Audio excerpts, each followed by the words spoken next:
The restaurant smelled like money, not the honest kind. Not the warm scent of bread baking in a home kitchen or coffee brewed in a chipped mug. This was the smell of wealth that had never needed to justify itself. Aged leather, imported candles with names I couldn't pronounce, and something floral that probably cost more per bottle than my monthly rent. I had learned, in the 8 months I'd worked at Rosario's, to breathe through my mouth during the first hour of every shift.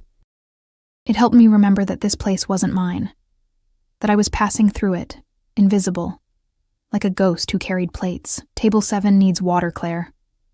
My manager, David, said my name the way someone says obstacle, clipped. Impatient. As if my existence was an inconvenience he tolerated only because I showed up on time and never broke anything expensive. I nodded without looking at him, lifted the crystal pitcher from the service station, and moved. The dining room of Rosario's existed in a permanent state of curated twilight.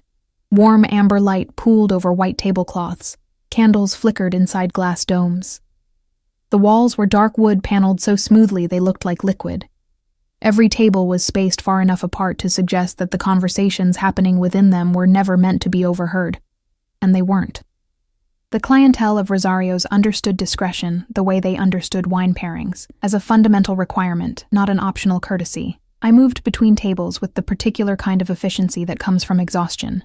My feet had stopped hurting 3 hours ago, which meant the nerves had simply given up sending distress signals. My hair, dark and pulled tight at the nape of my neck, had started to escape in small rebellious strands near my temples. I didn't have a free hand to fix it. I kept moving. Table 7 was near the back, a foretop that had been reserved under a name I didn't recognize, which wasn't unusual. Half the reservations at Rosario's came under names that weren't real, or under corporate accounts that existed only on paper. The maitre d' had learned not to ask. I had learned the same lesson for different reasons. I rounded the partition that separated the main dining room from the private alcoves and stopped. Not dramatically. Not the way people stop in films with a sharp intake of breath and wide eyes. I stopped the way a person stops when the ground shifts slightly beneath them. A small, involuntary pause while the body recalibrates. There were 4 men at the table. 3 of them I processed peripherally. Dark suits, careful posture. The particular stillness of men who had trained themselves never to look relaxed in public. They sat with their backs to walls or angles that gave them sightlines to both entrances. One had a phone face down on the table beside his right hand. Another had said nothing since I'd approached, but had already, I realized, tracked my movement from the moment I'd cleared the partition. The 4th man was looking at the menu. He was younger than I expected, younger than the gravity of the table seemed to require. Late 20s, perhaps 30. With dark hair that fell in a controlled wave across his forehead. His jaw was the kind that painters used to use as reference, sharp, clean, with a faint shadow of stubble that looked less like negligence and more like a deliberate choice. His suit was charcoal, perfectly fitted in a way that had nothing to do with off-the-rack tailoring. A single watch at his left wrist caught the candlelight, no other jewelry, no ostentation, as if he understood that the most expensive things rarely needed to announce themselves. He hadn't looked up. "Good evening," I said, and my voice came out steadier than I deserved credit for. "My name is Claire. I'll be taking care of you tonight. Can I start you with still or sparkling water?" 3 heads turned toward me with the automatic courtesy of men accustomed to service. The 4th did not move. Then, slowly, he lowered the menu. His eyes were dark, the kind of dark that isn't simply brown but carries depth, like looking into water and being unable to gauge how far down it goes. They moved to me with a quality I had no immediate word for. Not assessment, exactly. Not interest in the conventional sense. Something more patient than either of those things. Something that suggested he had already decided what he thought and was simply confirming it. "Still," he said. His voice was low, unhurried. The single word occupied the space around our table and then disappeared, and I found myself nodding as if I'd been given a full instruction. I poured the water. I didn't spill anything. I was almost proud of myself. "I'll give you a few more minutes with the menu," I managed, and retreated. The rest of the first hour passed in the ordinary rhythm of a busy Friday service. I took orders at 3 other tables. I delivered an amuse-bouche to a couple celebrating an anniversary they seemed to have forgotten to be happy about. I refilled bread baskets and recited the evening's specials with the practiced warmth of someone who had memorized enthusiasm without feeling it. But I was aware of table 7 the way you're aware of a sound you can't quite identify. Not frightening, not loud, simply present in a way that ordinary sounds aren't. He spoke rarely. When he did, the other 3 men listened with their whole bodies, the slight forward lean of people receiving important information. He cut his food with precision. He didn't check his phone. At one point, a man I hadn't seen before, older, thick-necked, with the look of someone who spent his days being useful in unspecified ways, appeared at the edge of the alcove. He waited. The man at the table didn't turn to look at him. He simply held up 2 fingers, and the thick-necked man nodded and disappeared.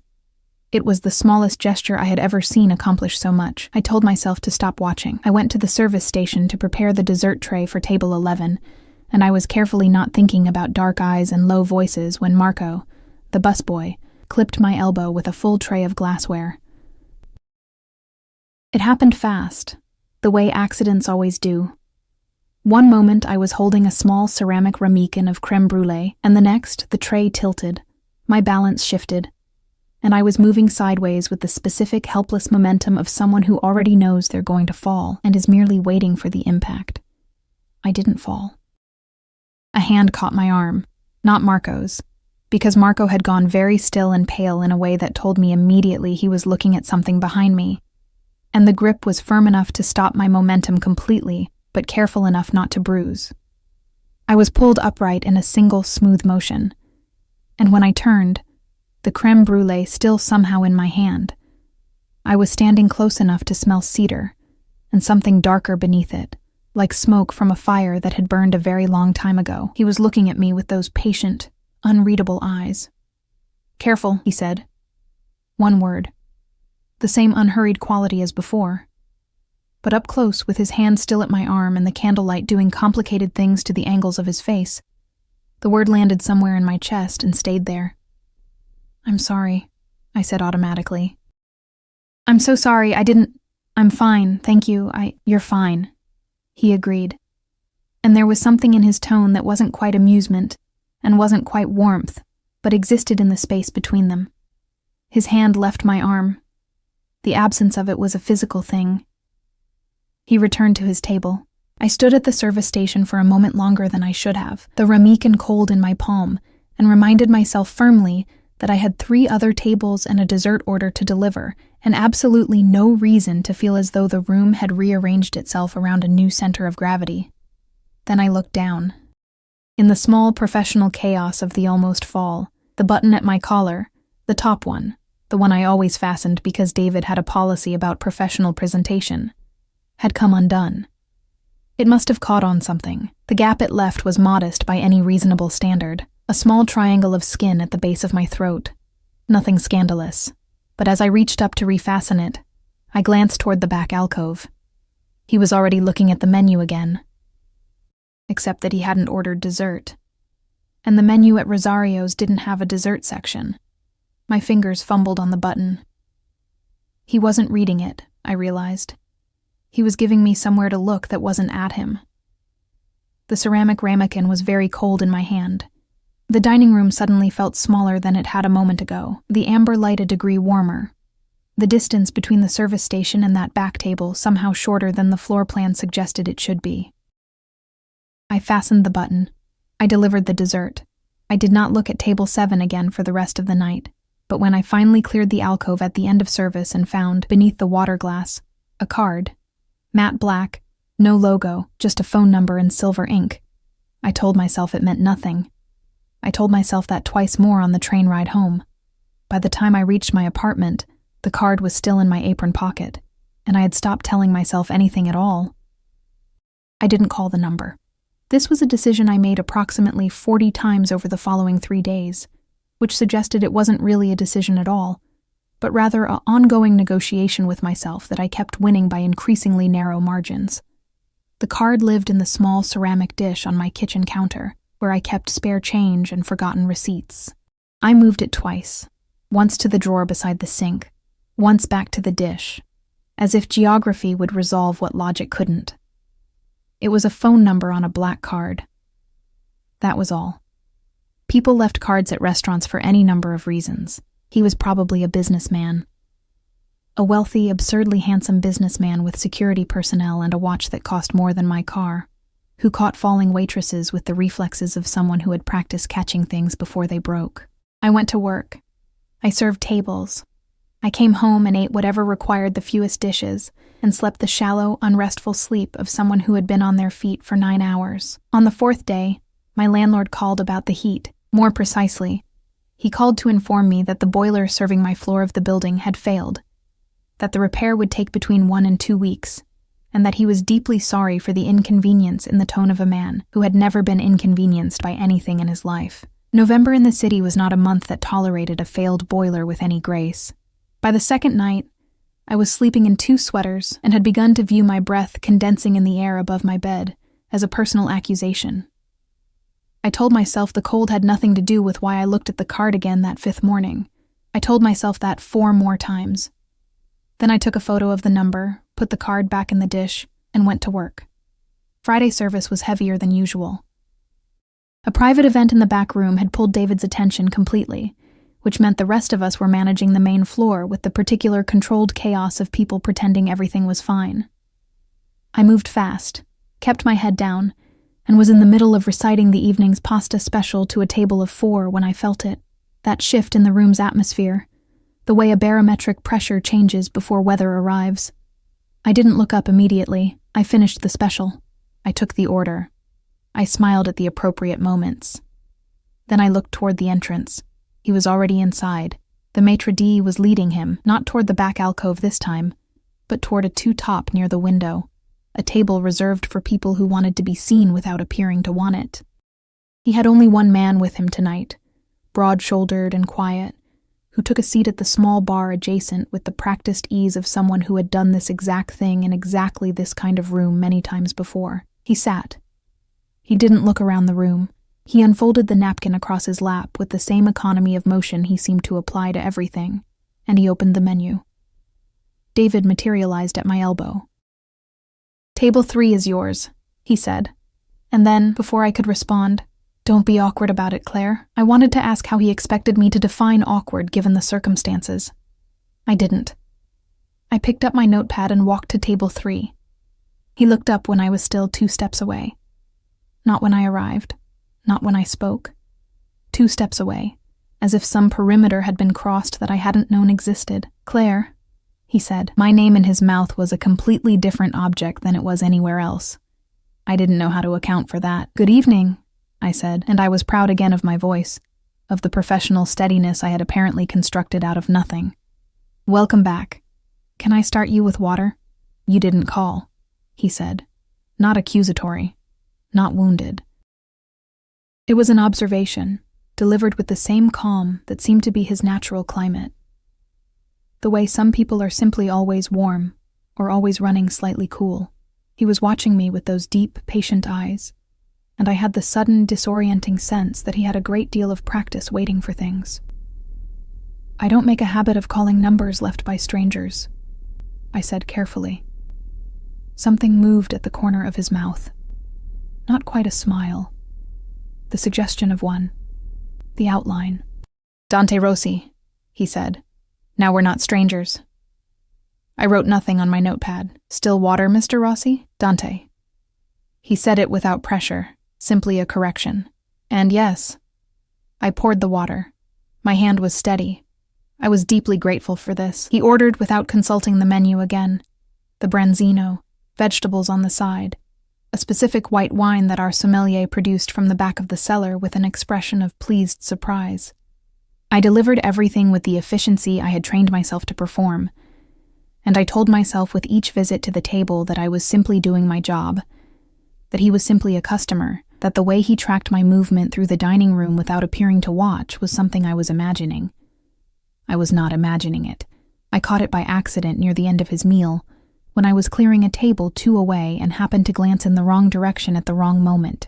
He wasn't looking at me then. He was looking at a man across the room, a heavy-set diner in his 50s who had been there since before Dante arrived. There was nothing overt in Dante's expression, nothing threatening in any way I could have pointed to and named, but the man across the room shifted in his seat, signaled for his check, and left 11 minutes earlier than the pattern of his meal suggested he'd planned to.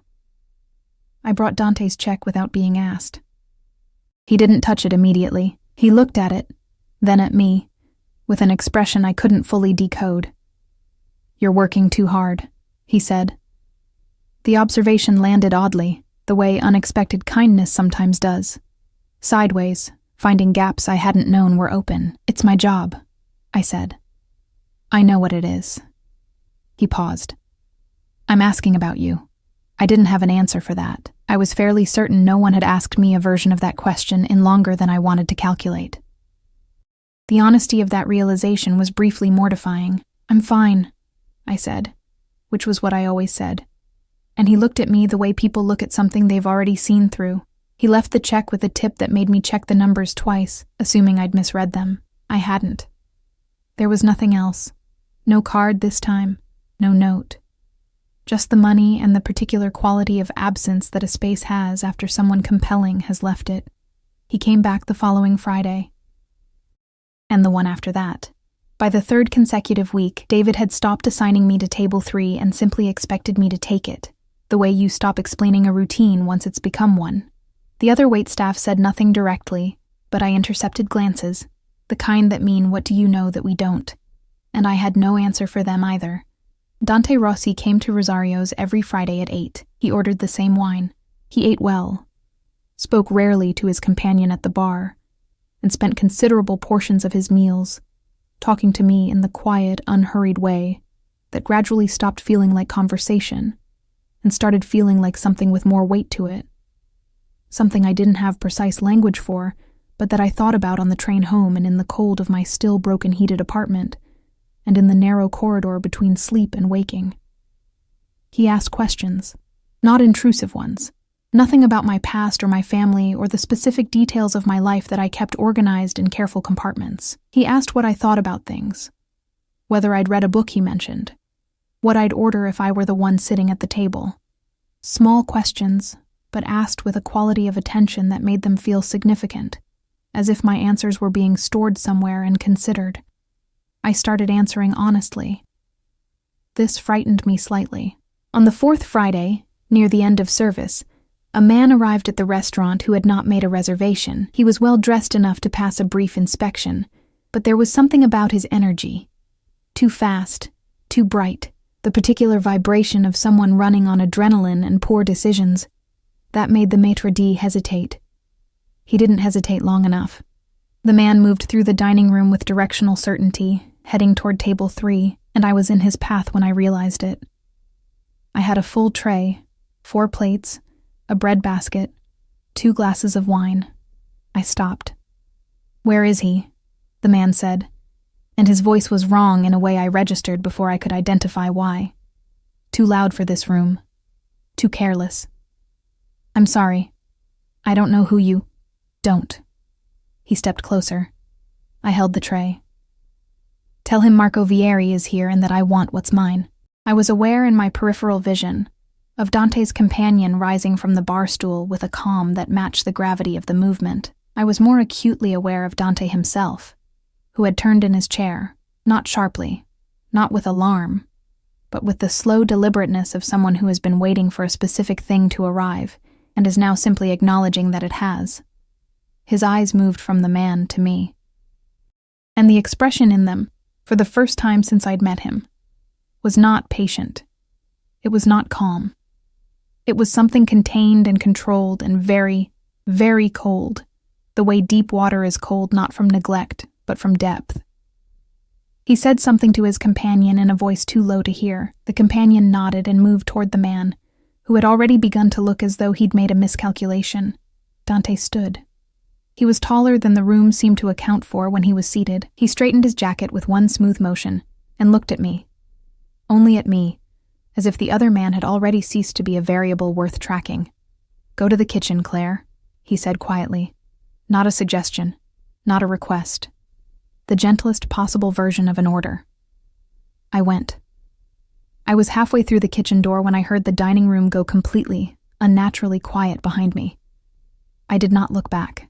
But my hands, when I finally set the tray down on the steel counter inside, were shaking in a way that had nothing to do with the weight of it. Nobody told me what happened to Marco Vieri. This was, I understood, intentional. David pulled me aside the following morning with the careful neutrality of a man delivering information he'd been specifically instructed to deliver in a specific way. He told me that Friday's incident had been resolved, that the gentleman involved had been escorted from the premises, and that Rosario's valued my professionalism during a difficult moment. He said all of this while looking slightly to the left of my face, which told me the script had been written by someone else, and that David was simply reading it. Resolved, I repeated. Completely, he said, with the conviction of someone who had decided not to ask follow-up questions. I nodded and went back to work, but the word stayed with me, resolved. With its clean, bureaucratic finality, the way a door closing sounds different depending on who's on the other side of it. I thought about the dining room going silent, about Dante rising from his chair, about the quality of cold I'd seen move across his face, the kind that doesn't come from anger, but from something older and more settled than anger, something that has had years to calcify into absolute certainty about what it will and will not permit. I told myself it was none of my business. I believed this less each time I said it. He came the following Friday. I had spent the week telling myself I didn't know whether he would, which was dishonest in the specific way that only self-deception can be. I knew he would come. I had known it with the same quiet certainty that I knew the November cold would persist, and that my landlord would continue to be deeply sorry for the inconvenience without actually fixing anything. He arrived at 8, precisely as always. One companion at the bar, the same table, the same wine. I brought the water without being asked. He watched me pour it, and when I set the pitcher down, he said, "You're not going to ask." Ask what? About Friday. I met his eyes. It didn't seem like something you'd want me to ask about. Something in his expression shifted. Not much, the way tectonic things shift. Imperceptibly at the surface, significantly beneath. Most people ask anyway, he said. I'm not most people, I said, and immediately felt self-conscious about how that sounded, but he received it with a small nod, as if it had confirmed something rather than surprised him. No, he agreed. You're not. He was quiet for a moment, turning the wine glass slightly on the tablecloth with 2 fingers. A rare instance of something that looked almost like restlessness. Then, "Are you all right? After Friday?" The question was simple. His eyes were not. They were doing that thing again, that deep, measuring attention. But there was something underneath the measurement now, something I hadn't seen in the previous weeks, something that looked, if I was willing to follow the observation to its honest conclusion, very much like concern. "I'm fine," I started, and then stopped, because he was looking at me with the same expression he'd worn the first time I'd said those words, and I remembered that he'd already seen through them once. The shaking stopped after about 10 minutes. I admitted, "I'm fine now." He held my gaze. "It shouldn't have happened near you. You couldn't have predicted. I predict everything," he said. And it wasn't arrogance, just a statement of professional fact, the way a surgeon might say I wash my hands. I didn't account for how quickly he'd move through the room. That won't happen again. The architecture of that sentence, that won't happen again, as if my proximity to disruption was a logistical problem he had taken personal responsibility for, settled over me in a way I didn't entirely know how to receive. "You don't need to protect me," I said carefully. The corner of his mouth moved. "I know," he said. "I'm doing it anyway." The boiler in my building was fixed 3 weeks later, not by the landlord, but by a crew of technicians who arrived on a Tuesday morning with equipment and efficiency that seemed disproportionate to a residential repair job. My neighbor, Mrs. Alcott from 4B, told me through the hallway that the building management had apparently received some kind of pressure from a corporate property group that held a stake in the building. "Fancy lawyers," she said, with the satisfied air of someone who believed in fancy lawyers as a universal solution. Said the living conditions were substandard, fixed it in a day. I stood in my doorway and thought about the only person I'd mentioned the coal department to in recent memory.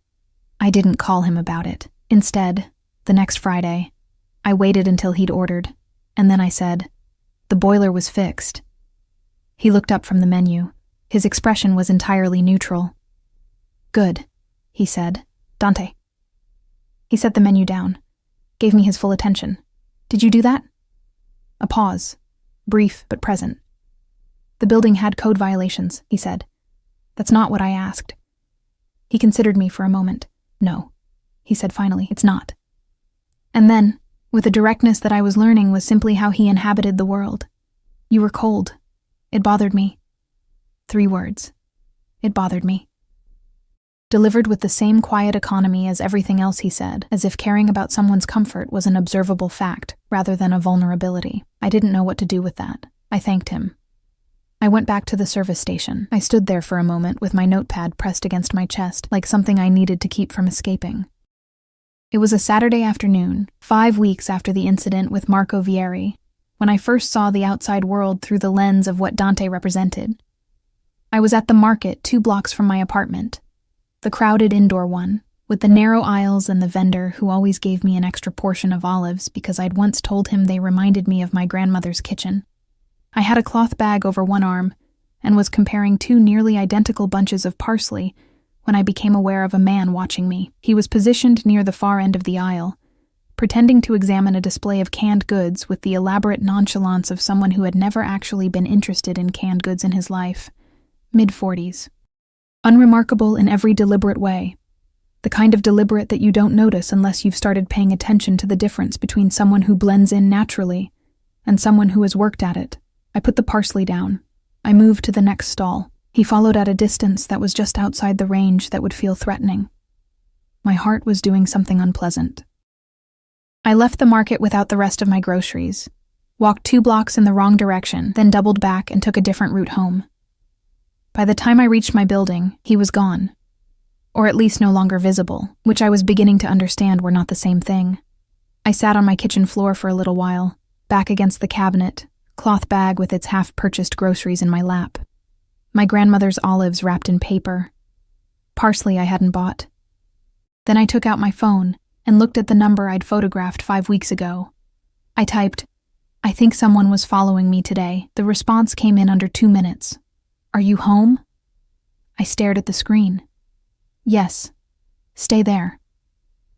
4 minutes later, my intercom buzzed. The man who appeared when I opened my apartment door wasn't Dante. It was his broad-shouldered companion from the bar, whose name I learned in that moment was Leon, and who handed me a phone with the calm of someone delivering a perfectly routine object.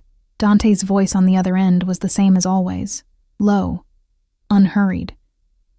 But underneath the surface of it, pulled tight like wire beneath fabric, was something I hadn't heard there before. "Describe him," he said. "Everything you remember." I described him. Dante listened without interrupting. When I finished, there was a silence that had texture to it, dense, processing. "You did the right thing leaving," he said. "Who is he?" Another pause. Someone with poor judgment about what belongs to him and what doesn't. His voice had that quality again, the cold depth, the calcified certainty. "He won't approach you again." Dante. Claire. My name, the way he said it, had weight, gravity. "I need you to trust me right now." I looked around my small kitchen, the ceramic dish with the spare change and the black card I'd never thrown away, the window with its view of the gray November street, Leon, standing at a respectful distance in my hallway with the patient stillness of a man who was very good at his job. The honest answer was that I had already been trusting him, incrementally, in ways I hadn't formally acknowledged. That the trust had been building the way winter builds, gradually, then undeniably, until you look up one day, and everything has changed without a single dramatic moment to mark the transition. "Yes," I said. The exhale on his end was quiet, almost inaudible, but it was there. "Good," he said. "Leon will stay tonight. I'll explain everything tomorrow." I wanted to say I didn't need Leon to stay. I wanted to say I was fine, the way I always said I was fine, the words ready and automatic and entirely insufficient for what was actually happening inside my chest. "Okay," I said instead. We stayed on the line for another moment, neither of us speaking, just the quiet presence of an open connection. And then he said softly, "Lock the door, Claire." I locked the door. I leaned my forehead against it afterward, eyes closed, the phone still warm in my hand, and thought about a man who fixed broken boilers and sent protection without being asked, and used my name like it meant something specific to him. And I thought about how completely, quietly, thoroughly my life had become arranged around someone I still knew almost nothing about. The lock clicked solid beneath my hand. Outside, the city moved in its usual indifferent rhythms. Inside, I was beginning to understand that indifference was no longer something I had the option of returning to. He came the next morning at 10, not Friday, not the restaurant.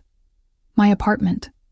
My small, imperfect apartment, with its second-hand furniture and the crack in the kitchen ceiling I'd stopped seeing, and the ceramic dish on the counter that still held his card. He knocked twice, unhurried, as if arriving at a woman's home on a Sunday morning was something he'd always done, and not something that had, until approximately 18 hours ago, been entirely outside the architecture of whatever we were to each other. I opened the door. He was in different clothes, the first time I'd seen him outside of the charcoal and navy of his restaurant appearances. Dark trousers, a cream shirt with the collar open. No jacket. The absence of the jacket did something unexpected. It made him look simultaneously more human and more dangerous.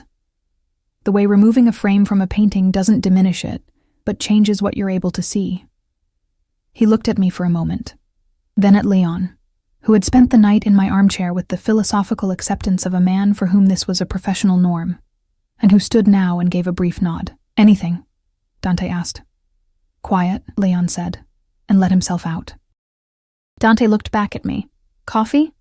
I said, because it was the only word my brain produced that seemed appropriately sized for the moment. "Please." He sat at my kitchen table, which was small and slightly uneven on one leg, and bore the ring stains of 100 previous mugs, with the same composure he brought to everything, as if the quality of one's furniture was entirely irrelevant information. I made the coffee with my back to him, and I was aware of his gaze the way you're aware of sunlight on your skin. Not intrusive, simply present, warm in a way that had nothing to do with temperature. "The man from the market," he said, when I set the mug in front of him. "His name is Victor Hale. He works for a man who believes I owe him something I don't." I sat across from him. "Do you?" His eyes moved to mine. "No. But he thinks you do." "Men like that," he said carefully, wrapping both hands around the mug, "operate on a version of reality they've constructed to justify what they want. Victor was watching you to send a message. It wasn't about you." A pause, precise and weighted. "I need you to understand that it was entirely about me." I held his gaze. "Because of Fridays. Because you matter to me." He said it without decoration, without the hedging softness that people usually wrap around admissions of that weight. Just the words, placed on the table between us like something he'd decided to stop carrying alone. "Which means anyone paying attention to my patterns would notice you. I should have considered that sooner. I didn't. That's my failure. Not yours." The kitchen was very quiet. Outside, a pigeon landed on the window ledge, and then thought better of it. "How long has this been your life?" I asked. He considered the question with the seriousness it deserved. "Since I was 19, he said. "My father built something. I inherited it. I've spent 10 years making it more stable than he left it." He paused. "Stability, in my world, is relative." "What does that mean for the people near you?" His jaw tightened fractionally. "It means they require protection. It means I'm careful about who I allow near me, for their sake as much as mine." He looked at his coffee, then at me. "It means I don't do this." "This," I repeated, "sit in someone's kitchen on a Sunday morning and tell them the truth about my life." The corner of his mouth moved, not the suggestion of a smile this time. Something more complicated. "I haven't done this before." The admission landed quietly and stayed. "Why me?" I asked. It came out more honest than I intended, stripped of the deflection I usually kept ready. "I'm a waitress in a restaurant you could eat at in any city in the world. I'm no one particular." "Why, don't," he said. The word was gentle but absolute. He set his mug down and looked at me with an intensity that reorganized the air in the room. "You looked at me the first night," he said. the way people almost never do, not with recognition, not, oh, it's him. Just as a person sitting at a table. You were tired and professional, and you didn't perform anything for me. Do you know how rarely that happens? I didn't answer. And then you caught yourself almost falling, he continued. And your first instinct was to apologize for the inconvenience to me. Something moved in his expression. Something that looked very much like it hurt. You've been apologizing for taking up space for a long time, Claire. My throat tightened unexpectedly. I don't know anything about you, he said. And I want to know everything. That hasn't happened to me before either. He stayed for 2 hours. We talked. Really talked. In the way that I had forgotten was possible, where words lead to other words and time stops being something you're managing and becomes something you're simply inside of. He told me about growing up in a family where loyalty was a currency more valuable than money, and where the line between protection and control had been blurred so long it had essentially ceased to exist. He told me about his father with the measured tone of someone who has processed grief through the filter of complicated inheritance. I told him about my grandmother's kitchen and the olives, and the way I'd come to the city with a specific plan for my life that had been dismantled so gradually I hadn't noticed until the pieces were already scattered. He listened the way he did everything, completely, without the restlessness of a person waiting for their turn to speak. At one point, his phone buzzed. He glanced at it, typed 3 words, and put it face down. You can take that, I said. I know, he said, and didn't. When he finally stood to leave, the light in the kitchen had shifted from morning to early afternoon without my noticing. He put on his jacket, produced from somewhere, I hadn't seen where, and became incrementally more formal. The way people do when they're preparing to re-enter the world that requires something specific from them. At the door, he paused. I want to see you, he said, outside the restaurant, properly. He searched my face. If you're willing to understand what that means. What does it mean? It means you'll have Leon. It means there are things about my life I can tell you and things I can't, not yet. It means I'll be more careful than I've been. His voice dropped slightly. It means that when I say you're under my protection, it isn't negotiable. Not for me. The possessiveness of it should have alarmed me. I examined myself for alarm and found instead something that felt embarrassingly like relief. The particular relief of someone who has been managing alone for long enough that the offer of being looked after feels not like a cage, but like a door opening inward. That's a lot of conditions, I said. Yes, he agreed without apology. And if I said it was too much, he looked at me steadily, then I'd respect that. And I'd sit at table 3 every Friday until you changed your mind. I didn't say it was too much. What followed was unlike anything I had language for from my previous experience, because my previous experience had not prepared me for a man like Dante Rossi. He was not easy. Ease was not the point of him. He arrived in my life the way significant things arrive, not gently, not with warning, but with the weight of something that had always been moving toward you and has simply, finally, arrived. He took me to dinner at a restaurant so private it had no sign on the door. He sat with his back to the wall and watched the room with those careful eyes. And over the course of the meal, I began to understand that this vigilance wasn't paranoia. It was love expressed in the only language he'd been given. Keeping things safe, keeping people intact. He called every evening, not to fill silence, to ask specific questions, to hear my voice with the focused quality of someone taking inventory of something they value. I started to recognize his number before I looked at the screen, the way you recognize a particular kind of knock.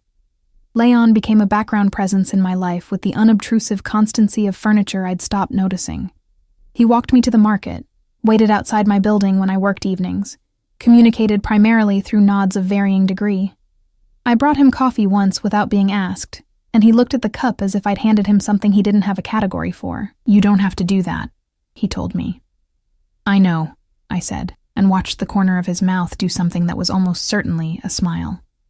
It was on a Thursday evening, 6 weeks into Properly, that I understood the full weight of what Dante's possessiveness meant in practice.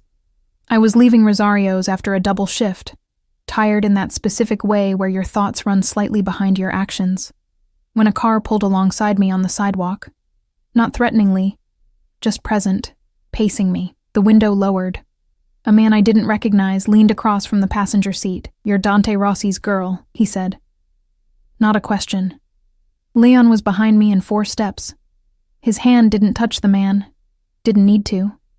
He simply stood, and whatever quality he projected in that moment was sufficient. The car moved on, but the phrase stayed in me for the rest of the walk home, settling into places I hadn't examined yet. Dante Rossi's girl. Said by a stranger with the casual certainty of someone stating a known fact. I thought about what it meant to be identified that way. To have become, in the city's particular underground cartography, something that belonged to a specific man. I thought about whether I minded. I was still thinking about it when my phone rang. "You're home?" Dante said. Almost a pause. A man in a car knew who I was. The silence on his end had that quality again. The wire beneath fabric, pulled taut. "Gray sedan," he said. It wasn't a question either. "Yes." "I know." Another pause, controlled and precise. "I'm sorry, Claire." "Don't be sorry," I said, surprising myself. I stopped. "Tell me," he said quietly. "Tell me what I am to you," I said. "Not what I am to them, to you." The silence that followed was different from his operational ones. It was unguarded in a way I hadn't heard from him before. Open at the edges, uncertain in the way that only honest things are uncertain. "Everything I'm not supposed to want," he said finally. "Everything I should have been more careful about. Everything I'm not capable of giving up." I stood on my street with the cold November air against my face and the phone pressed to my ear. "Okay," I said softly. "Okay?" His voice was careful. "That's enough for tonight," I said. "That's enough." I heard him breathe. "Lock the door," he said. "I always do now," I told him. And somewhere in the space between those 2 sentences was the shape of everything we hadn't said yet, and everything we were going to have to face, and the particular fragile weight of a life that had rearranged itself completely around something I hadn't seen coming and couldn't imagine now living without. The call came on a Wednesday, not Dante's number, an unknown one, which I'd learned in the preceding weeks to treat with the particular caution of someone who has been educated, gradually and without formal instruction, in the grammar of danger. I almost didn't answer. Then I thought about Victor Hale and gray sedans, and the way threats in Dante's world rarely announce themselves with the courtesy of advance warning, and I picked up. "Miss Claire Voss." A man's voice, older, smooth in the way that expensive things sometimes hide sharp edges. "My name is Richard Hale. I believe you know my associate, Victor." My kitchen felt smaller immediately. I moved to the window without thinking. The instinct to see the street, to confirm the ordinary world was still outside. "What do you want?" I said. "A conversation, nothing dramatic, a pause constructed to sound reasonable. I want you to deliver a message to Dante Rossi. Tell him that what was agreed upon in March needs to be honored, or the consequences extend beyond professional inconvenience." Another pause. "Tell him I know where you have coffee on Tuesday mornings." The line went dead. My hands were steady. This surprised me. 3 months ago they would have shaken. Instead, I stood at my window, watching a woman walk a small dog along the pavement below, and I thought with cold clarity about Tuesday mornings, the cafe 2 blocks east, where I went before my afternoon shifts, where I sat by the window and read and existed in the uncomplicated pleasure of an hour that belonged entirely to me. Someone had been watching that hour, had catalogued it, had decided it was useful. I called Dante. He answered before the second ring. "Claire." "Richard Hale just called me," I said. He knew about Tuesday mornings. The silence that followed was the shortest and most absolute I'd ever heard from him. "Read me the number," he said. I read it. I heard him relay it in a low voice to someone in the room with him. Then, "Where are you right now?" "My apartment." "Stay there. Don't open the door for anyone except Leon. He stopped. When he spoke again, his voice had that controlled quality, but underneath it, running like a current beneath ice, was something I hadn't heard from him before. Something raw. "I'm coming myself." He arrived in 40 minutes. When I opened the door, He looked at me with an intensity that bypassed all the composed patience of his usual manner and went straight to something more fundamental, his eyes moving over me in rapid assessment, not with desire, but with the specific focus of a person confirming that something they cannot afford to lose is still intact. Then he stepped inside and closed the door behind him. And for one suspended moment, he simply stood close to me, not touching, not speaking. Close enough that I could feel the contained energy coming off him, the particular tension of a man holding a great deal of something very tightly. "I'm fine," I said. "I know," he said, and pulled me against him. It was the first time. We had been careful with each other in physical ways, moving close and retreating, the slow gravitational negotiation of two people who understood that contact would mean something, and had been treating that meaning with appropriate weight. His arms around me now felt nothing like a negotiation. They felt like a conclusion, like something that had been building toward this specific arrangement of space for months. I pressed my face against his shoulder. He was warm. He smelled like cedar and that underlying darkness, and beneath the professional stillness of him, I could feel his heart beating faster than his expression ever would have shown. "I'm sorry," he said, into the top of my head. "This happened because of me, because I didn't resolve Hale's interference completely enough, quickly enough, because I let it get close to you, Dante." "No." His arms tightened. Not painfully. The instinctive tightening of someone refusing the alternative. "Listen to me. I have been careful my entire adult life about what I allow myself to want, because wanting things creates exposure. People find what you want, and they use it." I felt him exhale. I knew, when I started coming to that restaurant every Friday, what I was risking. I came anyway. That's my responsibility, not yours. I pulled back enough to look at him. His jaw was set. His eyes were dark and serious, and carrying something that looked, at this proximity, very much like the particular anguish of a person who loves something and has only just fully understood what that makes them vulnerable to. "What happens now?" I asked. "Now I finish it," he said simply. "Richard Hale made a choice when he put your name in his mouth. That choice has consequences. I don't want anyone hurt because of me." "Claire," he lifted one hand and pressed it carefully against the side of my face, thumb at my cheekbone, with the focused tenderness of someone handling something irreplaceable. "This has nothing to do with you as cause.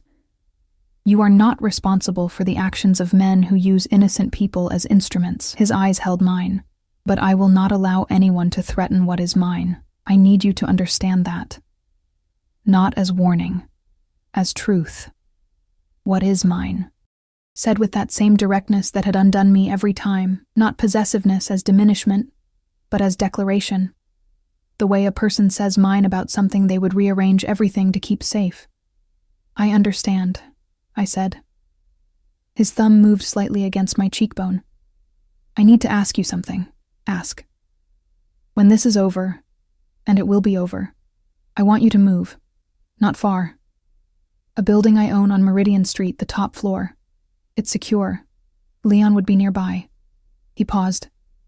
"I'm not asking you to give up your life. I'm asking to make sure your life has better walls around it."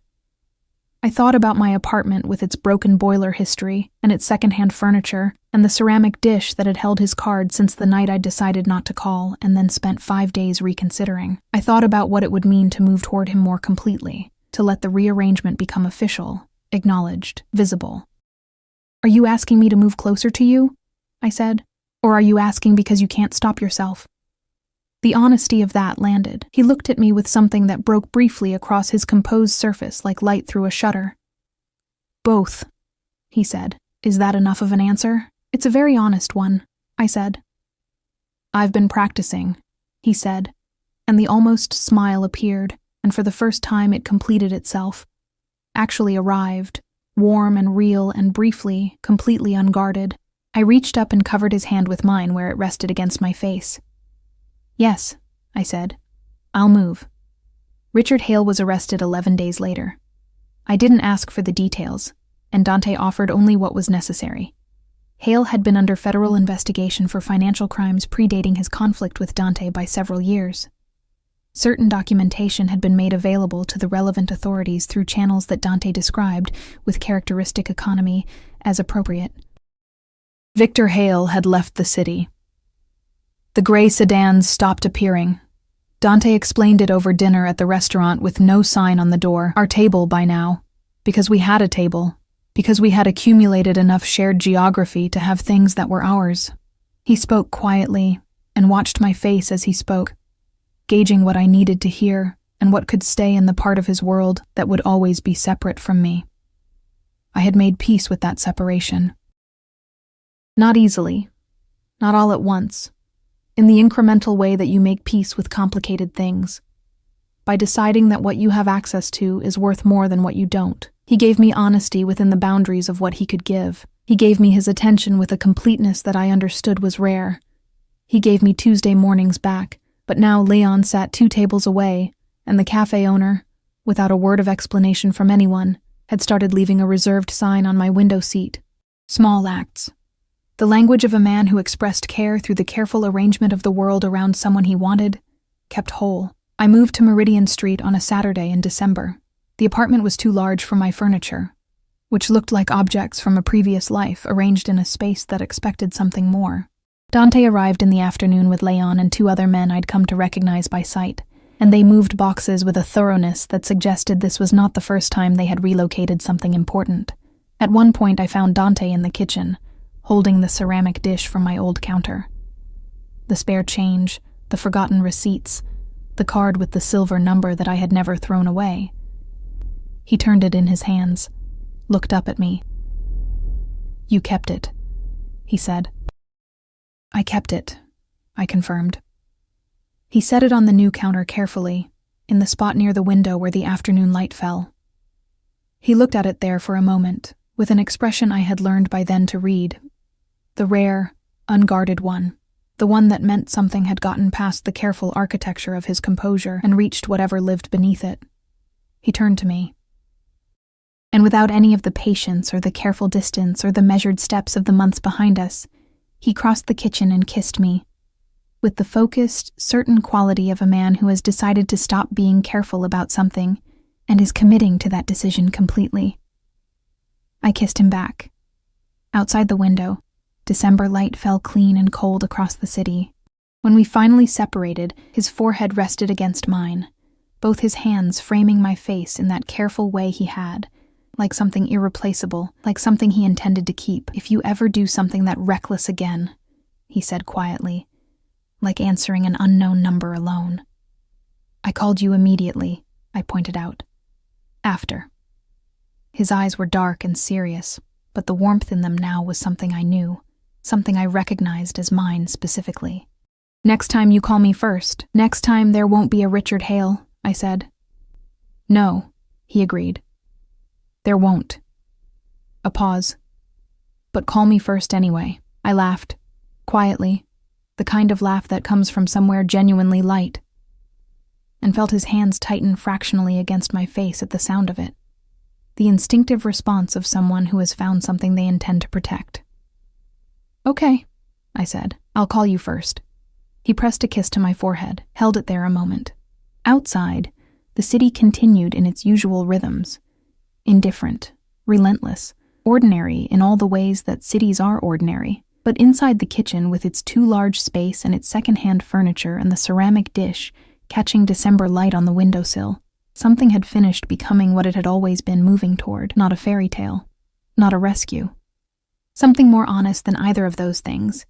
The specific, complicated, entirely improbable arrangement of 2 people who had found each other in the amber light of a restaurant and had, against every reasonable expectation, decided to stay. The ceramic dish gleamed on the counter. The card inside it, with its silver number I'd never needed to photograph again, had long since become something else entirely. Not a question, not a decision, but a beginning. I was grateful, every day, that I hadn't been careful enough to resist.